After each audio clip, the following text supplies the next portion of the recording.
বসে বাংলাদেশের স্বাধীনতার বিরুদ্ধে, এদেশের জাতিসত্তার বিরুদ্ধে ষড়যন্ত্র করছে। ভারতকে আমরা স্পষ্ট পয়গাম শুনিয়ে দিতে চাই, 15 বছর ধরে তোমরা বাংলাদেশের মানুষের অধিকার নিয়ে ছিনিমিনি খেলেছ। তোমরা তোমাদের স্বার্থ দেখেছ, 18 কোটি মানুষের স্বার্থের কথা এক মুহূর্ত বিবেচনা করো না।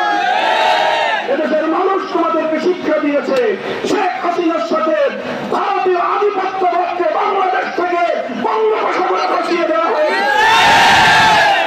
বাংলাদেশ আর কোনদিন ভারতের সেবাদাসে পরিণত হবে না। ভারতের কোন দালাল সরকার বাংলাদেশের ক্ষমতার মস্তদে বসতে পারবে না।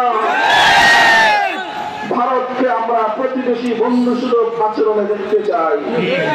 যদি প্রতিবেশী হিসেবে বন্ধুত্বের আচরণ করতে পারো, আমরা স্বাগত জানাবো। আবার যদি আমার দেশের অভ্যন্তরীণ বিষয়ে না বলতে আসো, সে না কেটে ফেলবো।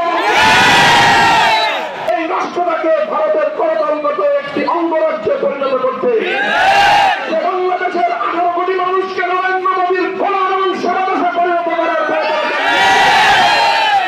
এজন্য একদিকে অসম চুক্তিগুলো করে বাংলাদেশকে ভারতের হাতে তুলে দেওয়ার চেষ্টা করেছে, আর একদিকে লক্ষ লক্ষ কোটি টাকা পাচার করে বাংলাদেশের মানুষের হাতের অধিকার কেড়ে নিয়েছে।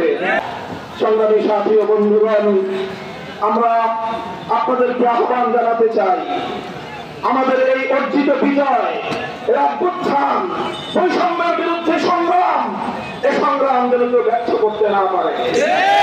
সব ধরনের বৈষম্যকে বিরোধ করতে হবে।